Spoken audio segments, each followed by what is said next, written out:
নমস্কার বন্ধুরা, আমি বিশ্বজিৎ আর আপনারা দেখছেন আমাদের YouTube channel Nifty prediction for tomorrow. গতকালকের ভিডিওতে আপনাদের সাথে শেয়ার করেছিলাম ক্লিয়ার যে এই লেভেলটা যদি ব্রেক করে উপরের দিকে যদি সাস্টেন করতে শুরু করে দেয়, দেখবেন যে উপরের দিকে আলটিমেট মুভ পাবেন। এবং আপনাদের সাথে শেয়ারও করেছিলাম যে এই জোনটা থেকে এই জোনটা পর্যন্ত টার্গেট কিন্তু হতে পারে। এটাই কিন্তু আজকের দিনে দেখেছেন। আর এই জায়গাটা গিয়ে নয়েজ সৃষ্টি করার কারণ হচ্ছে আজকে ডোনাল্ড ট্রাম্প এখানে আজকে শপথ নিচ্ছেন।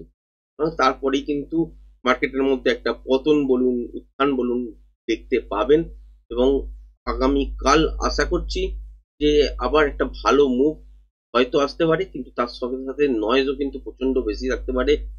বাজারের মধ্যে ভোলাটিলিটি যত বেশি বাড়বে সেখানে দেখতে পাবেন যে একবার তলার দিকে একবার উপরের দিকে এই মুভগুলো হতে পারে, কারণ গ্লোবাল অর্ডার কিন্তু অনেক রকম ভাবেই চেঞ্জ হচ্ছে।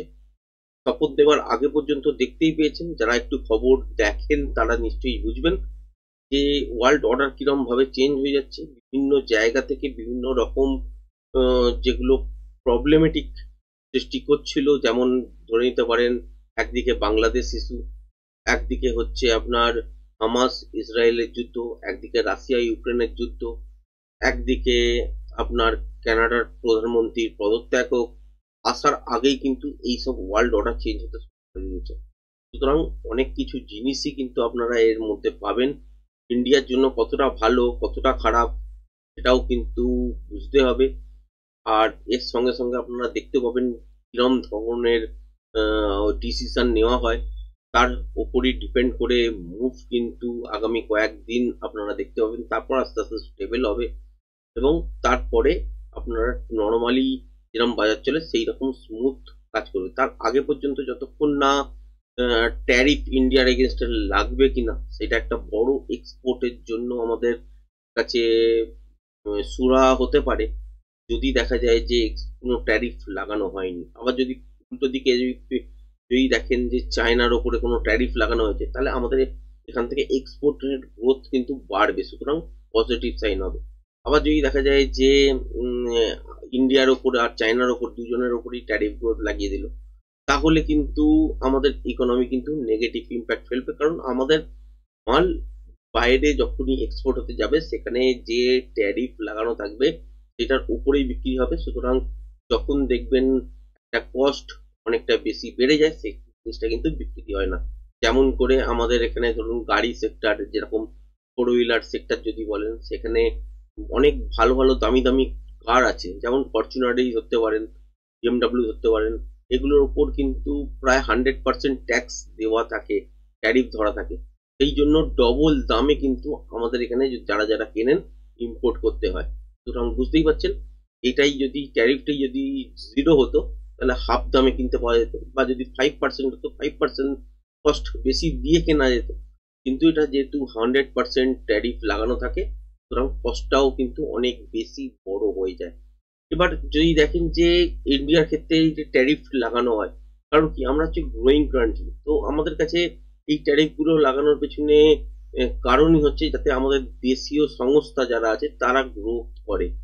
তারা যদি গ্রো করে তবে আমাদের ওয়ার্ল্ডের মধ্যে বলুন বা আমাদের ইকোনমির মধ্যে বলুন একটা যোগদান করবে। যদি বাইরে থেকে এসে ব্যবসা করে চলে যায়, তাহলে আমাদের ইকোনমির মধ্যে কিন্তু কোনো রকম গ্রোথ হবে না। সুতরাং সেই জন্যই কিন্তু লাগানো থাকে বিভিন্ন দেশে বিভিন্ন রকম কারণ হিসাবে। তো সুতরাং সেই এফেক্ট গুলো কি হতে চলেছে, কতটা নেগোসিয়েশন হবে, কোন জিনিসগুলোতে ছাড় পাবেন কোথায় পাবেন না, সেই জায়গাগুলো যতক্ষণ না স্পষ্ট হচ্ছে কোনটা ভালো কোনটা খারাপ, ততক্ষণ কিন্তু মার্কেটের মধ্যে ভলাটিলিটি থাকবে। এটা কিন্তু মেনে চলুন। মোটামুটি এখান থেকে ডাউন সাইডের দিকে মোটামুটি এখনো পর্যন্ত যদি দেখেন ডেলি টাইম ফ্রেম অনুযায়ী নিফটিটা যদি দেখেন, ডাউন সাইডের দিকেই কিন্তু এখনো পর্যন্ত বাজার আছে। মানে যদি ট্রেন্ড যদি বড় দেখেন, তাহলে সেক্ষেত্রে কি দেখতে পাচ্ছেন যে এখানে এখনো পর্যন্ত কিন্তু এই মুহূর্তে ডাউন ট্রেন্ডের মধ্যেই চলছে। আজকের দিনে গতকালকের ভিডিওতে আপনাদের সাথে শেয়ার করেছিলাম যে যদি দেখা যায় কোনো কারণে এই যে সুইং হাইটা আছে দেখতে পাচ্ছেন, যেটা হচ্ছে 24,400 কাছাকাছি, এই লেভেলটাকে যদি ব্রেক করে যদি সাস্টেন করে, মানে এই সুইং হাইটাকে যদি ব্রেক করে সাস্টেন করে, তাহলে কিন্তু একটা নেক্সট রান পাবেন কত পর্যন্ত, 23,800 কাছাকাছি পর্যন্ত। এটাকে যদি ব্রেক করে দেয় তাহলে হচ্ছে 24,200। এটাকে যদি ব্রেক করে দেয় তাহলে হচ্ছে ক্লিয়ার কাট এইখানে, আর এইটার পর কিন্তু ট্রেন্ড চেঞ্জ হবে বড় টাইম ফ্রেম হিসাবে। তার আগে পর্যন্ত যতক্ষণ এই লেভেল থেকে উপরের দিকের জন্য ঘুরতে থাকবে, সেখানে ছোট ছোট টাইম ফ্রেম অনুযায়ী সাপোর্ট করে ট্রেন্ডটাকে সাপোর্ট করবে এবং উপরের দিকে যাওয়ার জন্য চেষ্টা করবে। কিন্তু মেন ট্রেন্ড যদি চেঞ্জ হতে হয় তাহলে হচ্ছে এই জোনটা যতক্ষণ না 24,800 900 এই যে জায়গাটা, এটা যতক্ষণ না ব্রেক করছে ততক্ষণ কিন্তু চেঞ্জ হবে না। বলেছিলাম কি যে তলার দিকে পড়ছে, ঠিক আছে, কোনো অসুবিধা নেই, কিন্তু এই যে তলার দিকে পড়ছে সেক্ষেত্রে যদি দেখেন এখান থেকে এতটা পড়েছে, একটা বাউন্স নিয়েছে, আবার তলায় পড়ছে, এটা যদি 127% হয়, মানে 1.27 যদি হয়, তাহলে এখান থেকেও কিন্তু ঘুরে যেতে পারে, সেইটার চান্স কিন্তু আছে এখনো পর্যন্ত। যদি ব্রেক করে সাস্টেন করতে শুরু করে দেয় তাহলে সেক্ষেত্রে হচ্ছে এই যে প্যাটার্ন দেখতে পাচ্ছেন, এই প্যাটার্ন অনুযায়ী কিন্তু তলার দিকে আরো অনেকটা আসছে, এবং সেই ক্ষেত্রে বুঝতেই পারছেন যে তলার দিকে এই লোটা ভাঙা কিন্তু জরুরি, যেটা হচ্ছে 23,039-40 যে জায়গাটার লাস্ট লো পড়ে আছে। তো এবারে হচ্ছে আমরা 5 মিনিটের টাইম ফ্রেম অনুযায়ী দেখার চেষ্টা করব যে এখান থেকে কিরম ধরনের ইন্ট্রাডে ট্রেড আমরা বার করতে পারি আগামী কালকের জন্য। দেখতেই পাচ্ছেন এখানে একটা রেঞ্জ তৈরি করে দিয়েছে বাজার, তো এই রেঞ্জটা কিন্তু খুব ভ্যালুয়েবল। তো এই জায়গাটা থেকে এই জায়গাটা একটা রেঞ্জ আপনারাও নিজেরাও ড্র করে নিতে পারেন, বা এটাকে দেখেও কিন্তু সিলেক্ট করতে পারেন। এইটার মধ্যে যতক্ষণ আছে ততক্ষণ কিন্তু নয়েজ ক্রিয়েট করবে, বোঝাই যাচ্ছে। এবার যদি এখান থেকেই কালকের দিনে যদি দেখেন যে ফ্ল্যাট খুলে উপরের দিকে যাওয়ার চেষ্টা করছে, এই সুইংটা যতক্ষণ না ভাঙবে ততক্ষণ একটা স্ক্যাল্পিং ট্রেডও কিন্তু পাওয়া যাবে না। ক্লিয়ার? সুইংটা হচ্ছে 23,365, এর ওপরে যখন চলতে শুরু করবে বা গ্যাপ আপে যদি খুলে এর ওপরে সাসপেন্ড করতে শুরু করে দেয়, প্রথম 10-15 মিনিটের মধ্যে এত দূর পর্যন্ত যেতে। এবার যদি দেখা যায় যে একটু বড় সড়ো গ্যাপ আপ হয়ে গেল, 23,400 ওপরে গ্যাপ আপ করলো, তাহলে তলার দিকে একটা ডিপ নিতে দেবেন। ডিপটা নেবার পর যখন আবার লেভেলটাকে ব্রেক করে সাস্টেন করবে, সেক্ষেত্রে উপরের দিকে কিন্তু ট্রেন্ড হিসাবে আপনারা কিন্তু মুভমেন্টাম স্টার্ট পেয়ে যাবেন। এবং কতদূর পর্যন্ত পেতে পারেন? এই জায়গাটার কাছাকাছি পর্যন্ত একটা মুভ পেতে পারেন, যেটা হচ্ছে 23,450, এই জায়গাটার কাছাকাছি। এই লেভেলটাকেও যদি ব্রেক করে সাস্টেন করতে শুরু করে দেয়, তাহলে কিন্তু উপরের দিকে আপনারা এত দূর পর্যন্ত জায়গাটা দেখতে পেতে পারেন, যেটা হচ্ছে 23,600, এই জায়গাটার কাছাকাছি। এবার যদি দেখেন যে গ্যাপ আপে খুলেছে, একটা তলায় ডিপ নিয়েছে, আবার লেভেলটাকে ব্রেক করেছে, তাহলে মোমেন্টাম ট্রেড এতটা পর্যন্ত পেতে পারেন, যেটা হচ্ছে 23,450, এই জায়গাটার কাছাকাছি। এবার এখান থেকে রিভার্সালও আসতে পারে, বা কন্টিনিউশন প্যাটার্ন যদি তৈরি হয়, তাহলে এই লেভেলটাকে ব্রেক করা মাত্র উপরের দিকের জন্য মুভমেন্ট করতে। এবার যদি দেখেন যে গ্যাপ আপ খুলেছে কিন্তু এই সুইং হাইটাকেই ব্রেক করতে পারেনি, যেটা হচ্ছে 23,400, তাহলে তলার দিকেই ব্যাক করবে। টার্গেট হিসাবে এই সুইং লোটার পর্যন্ত একটা স্ক্যাল্পিং আকারে ট্রেড বার করতে পারেন, যেটা হচ্ছে 23,327, এই জায়গাটার কাছাকাছি। এই লেভেলটাকেও যদি ব্রেক করে চলে, যদি দেখেন যে মর্নিং সেট আপেই এত দূর পর্যন্ত চলে এসছে, তারপর একটা ছোটখাটো বাউন্স নিয়ে আবার লেভেলটাকে ব্রেক করেছে, তাহলে এখান থেকে কিন্তু ব্রেক করা মানে তলার দিকে কিন্তু একটা ভালো মোমেন্টাম পাবেন। আবার তলার দিকে 23,180-200 কাছাকাছি পর্যন্ত বাজার কিন্তু আসতে পারে। আবার এই লেভেলটাকেও যদি দেখা যায় যে ফার্স্ট হাফের মধ্যে কমপ্লিট হয়ে গেছে, তাহলে সেকেন্ড হাফের জন্য কন্টিনিউশন প্যাটার্ন তৈরি হচ্ছে কিনা সেটা দেখতে হবে। যদি তৈরি হয় তাহলে এই লেভেলটাকে ব্রেক করা মাত্র তলার দিকে এই এতদূর পর্যন্ত 23,100 কাছাকাছি দেখতে পাবেন, বা এর তলাতেও যেতে পারেন।